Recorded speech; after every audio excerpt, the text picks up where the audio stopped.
bonsoir. Faire très court.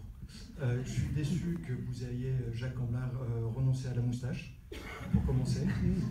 Georges Clemenceau a révolutionné la police aussi. C'est vrai, bien sûr, pardon. Bien sûr, le tigre. Exactement. Et j'avais une question pour vous, le scénariste.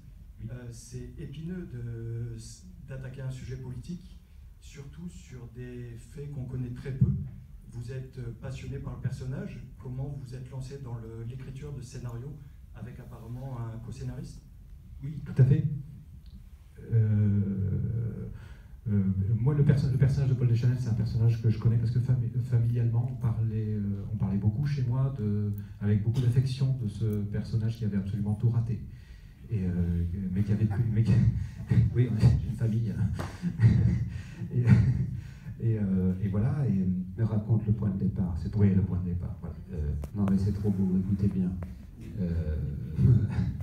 Mon papa était gueule cassée, il avait été blessé en Algérie. Il avait perdu la vue, il avait perdu une bonne partie de son visage et un bras. Et à Moussy-le-Vieux, dans la maison où il allait retrouver ses compagnons d'infortune de temps en temps, il y avait un buste de Paul Deschanel. Et quand je demandais qui c'était, j'étais petit garçon, tout le monde se mettait à rire.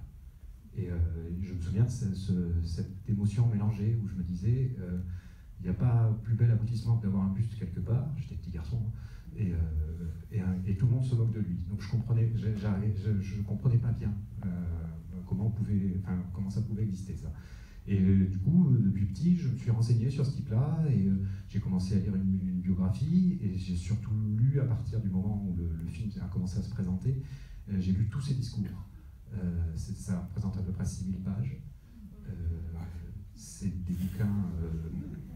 c'est hyper facile à lire en plus, parce que c'est écrit. Je te crois, oui. C'est manuscrit. Non, c'était la phrase. C'est des super belles phrases de l'Académie française, c'est hyper bien balancé. Son truc, c'était les idées et le texte, et le style. Donc voilà, j'ai commencé à me passionner pour les idées du type et la manière de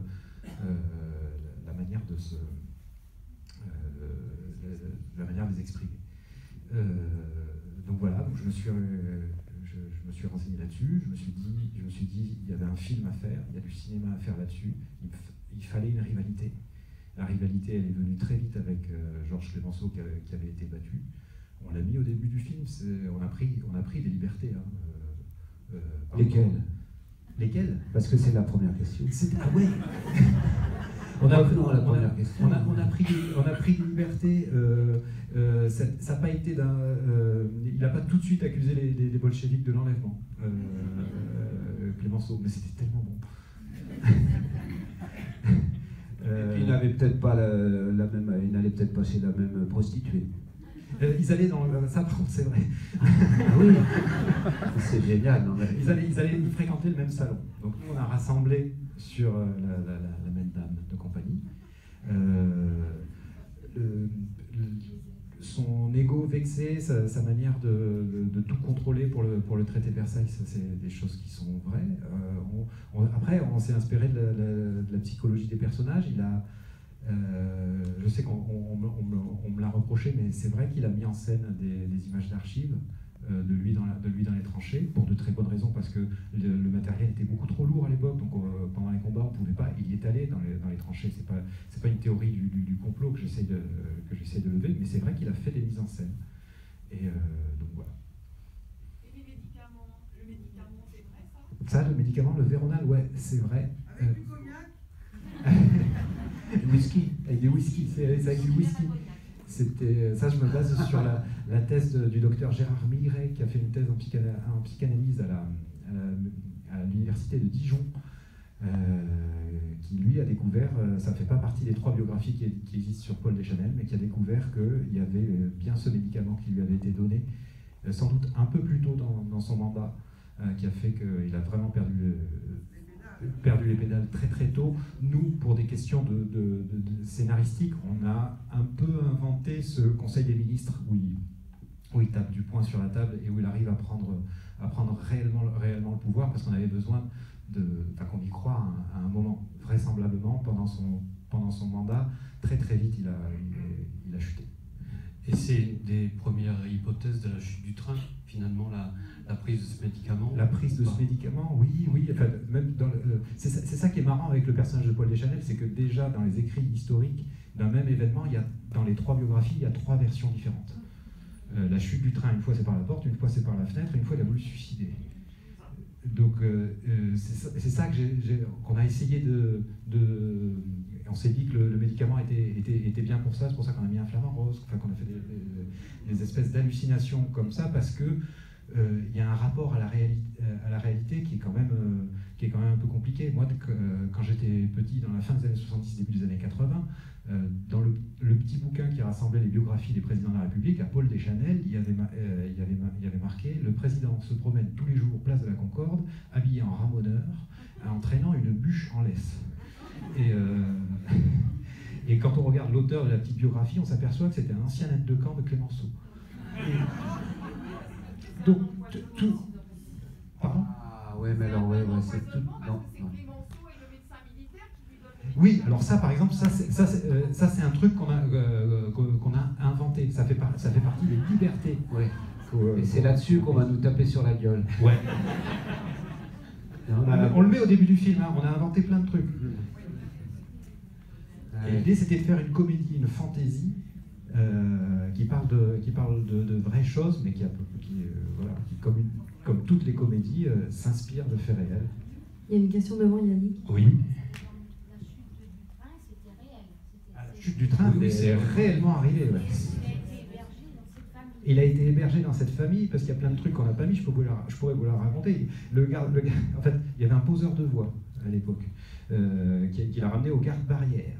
Le garde-barrière a appelé la garde après. Il a demandé est-ce que vous avez perdu quelqu'un. Comme il savait que dans le train présidentiel, il ne savait pas que c'était le train présidentiel qui était passé. Comme dans le train présidentiel, il savait que Paul Deschanel avec des problèmes de sommeil, ils n'ont pas osé le réveiller, donc ils ont dit non, on est tous complets. Et donc le type, il a raccroché, il était sûr que c'était pas le président, quoi. Et pendant 4 jours, du samedi au mercredi, tout le monde se demandait où il était. On a une question là-haut. Oui. Oui, moi je voulais déjà vous remercier pour le film, parce que c'est vrai que moi j'aime bien Clémenceau, mais vous êtes un peu impertinent, et on en a quand même un peu besoin ces temps-ci d'avoir un peu d'impertinence, cette distance. Donc merci. Merci pour ça, et puis merci aussi pour le personnage de Deschanel. Moi je voulais savoir comment s'était passée la complicité et à la fois l'opposition Jacques Gamblin, André Dussolier, parce que vous leur faites jouer sur des registres complètement différents. L'un est drôle sans l'être, et l'autre, il est drôle parce qu'il a l'emphase de Clémenceau. Donc je voulais savoir comment les choses s'étaient nouées là. Alors, c'est quoi ta vision? On a des façons de travailler très différentes avec André. On se retrouvait depuis Les Enfants du Marais, on ne s'était pas retrouvés sur un film avant, c'était une joie de se retrouver. Mais en même temps, il y a très peu de scènes. Très peu de scènes. Il y a 3 scènes, 4 scènes, je ne sais plus. Mais ça m'intéresse d'avoir ton avis de comment la question. Ouais. La question de monsieur. André, pour incarner le Clémenceau que je voulais vraiment insister sur vraiment la rivalité entre les deux personnages. Lui, avec une langue hyper lapidaire, qui en très peu de mots était capable de détruire quelqu'un avec une cruauté incroyable. Moi, c'est ça ça me faisait plaisir, quoi. Parce que tous ces mots sont réels aussi. Tous ces mots sont réels. Enfin, les 9 dixièmes de ces... Parfois, je me suis... Mais les 9 dixièmes sont des vrais mots de Clémenceau. Donc, voilà, il fallait un super acteur pour pouvoir rendre ça, parce que derrière la moustache, il était un peu caché derrière sa moustache, donc il fallait vraiment un grand acteur. C'est une question difficile. Ouais. Bah oui, on voit bien que tu rames complètement. Bah oui, je me retourne. C'est passé la complicité. Bah oui, c'est difficile à dire. On a fait une lecture où chacun a été de ses remarques tous ensemble, et puis après arrive le tournage. Vous savez, ça va très vite, et puis et puis on joue, et puis on n'a pas les mêmes façons de travailler, mais on se respecte, on a un grand respect l'un pour l'autre, et une joie de se retrouver. Et puis je ne sais pas très bien répondre à cette question, en fait, parce que vous pouvez la reformuler. On a une autre question au milieu de la salle. Comme ça, on pourrait y retourner. Il nous semble qu'il doit falloir quand même beaucoup de complicité pour jouer l'adversité, non? Bah, c'est toujours mieux, mais de toute façon, moi je pense qu'il faut toujours beaucoup de complicité pour jouer tout, puisqu'on respire mieux, on va se coucher le soir, on est plus heureux que dans le conflit, la guerre, l'agressivité, je sais pas quoi, les égos surdimensionnés des acteurs qui se battent en duel, enfin tout ça, ça m'emmerde, et c'est chiant pour travailler, donc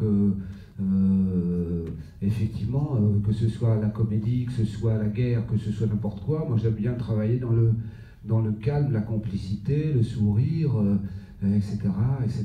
Donc c'est vrai pour tout, quoi, enfin pour n'importe quel boulot, pas que le nôtre. Enfin bon, je sais pas, il y a des gens qui aiment bien travailler dans le conflit, je leur laisse, et j'espère qu'ils ne m'engageront jamais.